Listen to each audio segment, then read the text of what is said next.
Film की शुरुआत होती है एक ऐसी चीख से। ग्रेस जोर से चिल्लाकर उठती है जैसे कोई बुरा सपना देखा हो। उसके बाद हमें दिखाया जाता है एक ऐसी पुरानी हवेली को जो सुनसान जंगल के बीच में है। ग्रेस अपने दो छोटे बच्चों एनी और निकोलस के साथ रहती है। दोनों बच्चों को एक ऐसी बीमारी है जिससे वो धूप में निकल नहीं सकते। धूप में उनकी स्किन जल जाती है, इसलिए पूरे घर में अंधेरा रहता है। और ग्रेस कुछ कड़े नियम बनाती है, जैसे जब तक पहला दरवाजा बंद ना हो जाए दूसरा नहीं खोलना। हर कमरे में मोटे पर्दे लगे हैं ताकि धूप की रोशनी अंदर ना आए। सीन शिफ्ट होता है। एक दिन गेट पर तीन लोग आते हैं। मिस्टर मिल्स एक बूढ़ी औरत होती है, मिस्टर टोटल जो माली होते हैं, और एक जवान लड़की लिडिया। ग्रेस उन्हें काम पर रख लेती है क्योंकि उसके पहले के नौकर बिना बताए काम छोड़कर चले जाते हैं। ग्रेस उन तीनों को घर के नियम बताती है। फिर वो एनी और निकोलस को उनसे मिलवाती है और बताती है कि उन्हें धूप से एलर्जी है। सीन चेंज होता है। एनी और निकोलस टेबल पर बैठे होते हैं। मिसेस मिल को एनी बताती है कैसे उनके पिता फ्रांस में लड़ने गए हैं, अब वो कभी नहीं आएंगे। निकोलस बोलता है वो आएंगे। दोनों में बहस चालू हो जाती है। मिसेस मिल उन्हें चुप करती है। तभी वहाँ ग्रेस आती है और मिसेस मिल को ले जाती है। ग्रेस उनसे पूछती है तुम्हें इस घर के बारे में कैसे पता चला। मिसेस मिल बताती है हमने यहाँ पहले भी काम किया था कुछ साल पहले। कुछ देर चुप रहने के बाद ग्रेस सोने चली जाती है। सीन चेंज होता है। एनी, निकोलस और ग्रेस एक साथ टेबल पर बैठे होते हैं। ग्रेस उन्हें बाइबल के बारे में बताती है, लेकिन एनी मानने से मना करती है। यहाँ हमें पता चलता है कि ग्रेस एक धार्मिक औरत है। निकोलस ग्रेस की बात मानता है, मगर एनी मना कर देती है। ग्रेस बच्चों को बताती है जो बाइबल को नहीं मानता वो नर्क में जाता है और उसे टॉर्चर किया जाता है।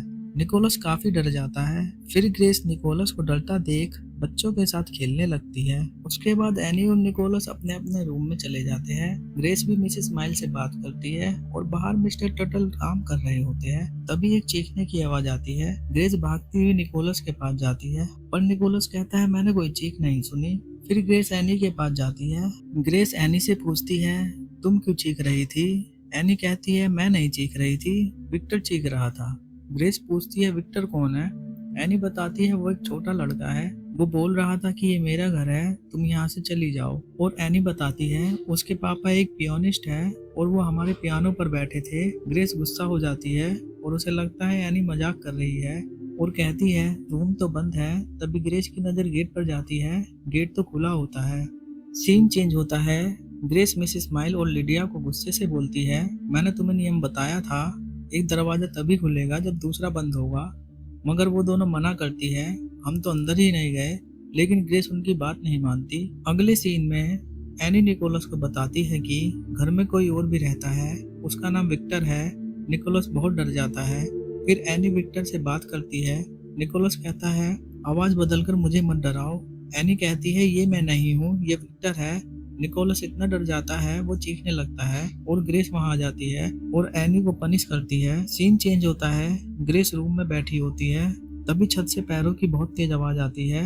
ग्रेस को लगता है मिसेस माइल्स या लिडिया होगी, पर वो खिड़की के बाहर खड़ी बातें कर रही होती है। फिर ग्रेस बाहर निकलती है तो एनी सीढ़ियों पर खड़ी होती है। ग्रेस एनी से पूछती है कौन है। एनी बताती है वहां से आवाज आ रही है। ग्रेस रूम में जाती है, उसे वहां कुछ अजीब लगता है। वो काफी डर जाती है और रूम से बाहर आ जाती है। सीन चेंज होता है। अगले सीन में एनी ग्रेस को एक ड्राइंग दिखाती है जिसमें उसने विक्टर की फैमिली और एक बूढ़ी औरत का चित्र बनाया होता है। ग्रेस काफी हैरान हो जाती है। सीन चेंज होता है। ग्रेस पुरानी चीजों को देख रही होती है। उसमें ग्रेस को एल्बम मिलती है जिसमें कुछ लोगों की फोटो होती है जिनकी आंखें बंद होती है। मिसेस माइल्स बताती है ये जिंदा नहीं है, पहले जो लोग मर जाते थे उनकी फोटो ली जाती थी। ग्रेस को ये देखकर बहुत बुरा लगता है और वो वहां से चली जाती है। सीन चेंज होता है। ड्राइंग रूम से पियानो की आवाज आती है। ग्रेस जाकर देखती है मगर वहां पर कोई नहीं होता। ग्रेस पियानो बंद करती है, कवर लगाती है और दरवाजा बंद करती है, लेकिन दरवाजा बंद नहीं होता। तो वो दरवाजा चेक करती है। अचानक दरवाजा बंद होता है और ग्रेस के लगता है। ग्रेस गिर जाती है और डरकर वहां से भाग जाती है। अगली सुबह ग्रेस चर्च के प्रीस्ट को ढूंढने निकलती है। कोहरा इतना ज्यादा होता है वो रास्ता भटक जाती है और जंगल में पहुंच जाती है। तभी अचानक उसका पति चार्ली उसके सामने आता है, जो वर्ल्ड वार के बाद से लापता था। ग्रेस उसे घर ले आती है। लेकिन चार्ली का बिहेवियर बहुत अलग होता है। वो उदास और गुमसुम रहता है। यहाँ पर मिसेस माइल्स उसे बहुत अजीब तरीके से देखती है। वो बच्चों से मिलता है और बच्चे बहुत खुश हो जाते हैं। ग्रेस भी खुश होती है। सीन चेंज होता है। ग्रेस एनी को एक सुंदर ड्रेस पहनाती है और चार्ली के पास चली जाती है। ग्रेस चार्ली से पूछती है, इतने टाइम से तुम कहाँ थे? तुम घर क्यों नहीं आए? लेकिन चार्ली कुछ नहीं बोलता। ग्रेस नाराज होकर एनी के पास वापस आ जाती है, मगर एनी गेट नहीं खोलती। जब ग्रेस अंदर आती है तो वो देखती है एनी के हाथ किसी बूढ़ी औरत की तरह है। वो पास आकर देखती है और बूढ़ी औरत को मारने लगती है, लेकिन तभी एनी वापस आ जाती है। एनी को लगता है उसकी माँ उसे मारना चाहती है। एनी डर कर वहां से चली जाती है। सीन चेंज होता है। ग्रेस चार्ली के पास जाती है, पर अब चार्ली बोलता है, मुझे यहाँ एक बार आना ही था और कल मैं चला जाऊंगा। ग्रेस गुस्सा होकर लेट जाती है और चार्ली भी लेट जाता है और उनका सिस्टम चालू हो जाता है। सुबह ग्रेस की आंख खुलती है तो चार्ली जा चुका होता है। वो चार्ली को देखने बाहर गेट तक जाती है। तभी एनी की चीख ग्रेस को सुनाई देती है। वो भागकर वापस आती है तो उनके पर्दे हटे हुए होते हैं। वो खिड़कियों को बंद करती है और बताती है, तुम्हारे पिता फिर चले गए। सीन शिफ्ट होता है। ग्रेस लिडिया पर गुस्सा करती है। उससे बोलती है, पर्दे क्यों हटाए? पर लिडिया कुछ नहीं बोलती। गूंगी जो है बेचारी। मिसेस स्माइल आती है। वो बताती है, हमने पर्दे नहीं हटाए। मिस्टर टर्टल भी मना कर देते हैं। ग्रेस उन तीनों को घर से बाहर निकाल देती है। वो तीनों बहुत क्रीपी स्टाइल में वहां से चले जाते हैं। सीन शिफ्ट होता है। ग्रेस कुछ ढूंढ रही होती है। सीन शिफ्ट होता है एनी और निकोलस पर। एनी खिड़की से नीचे उतर जाती है और निकोलस भी उसके पीछे चला जाता है। वहीं घर में ग्रेस कुछ ढूंढ रही होती है। वहीं दूसरी तरफ एनी कब्रिस्तान में चली जाती है। एनी को वहां मिसेस माइल्स की ग्रेव मिलती है और वो शॉक हो जाती है। निकोलस को वो तीनों दूर से आते हुए दिखते हैं। एनी निकोलस को बोलती है, ये मर चुके हैं। वहीं दूसरी तरफ ग्रेस को घर में उन तीनों की फोटो मिलती है जिसमें वो मर चुके थे। एनी निकोलस को भागने के लिए बोलती है। तभी ग्रेस बाहर आती है और बच्चों को अंदर ले जाती है।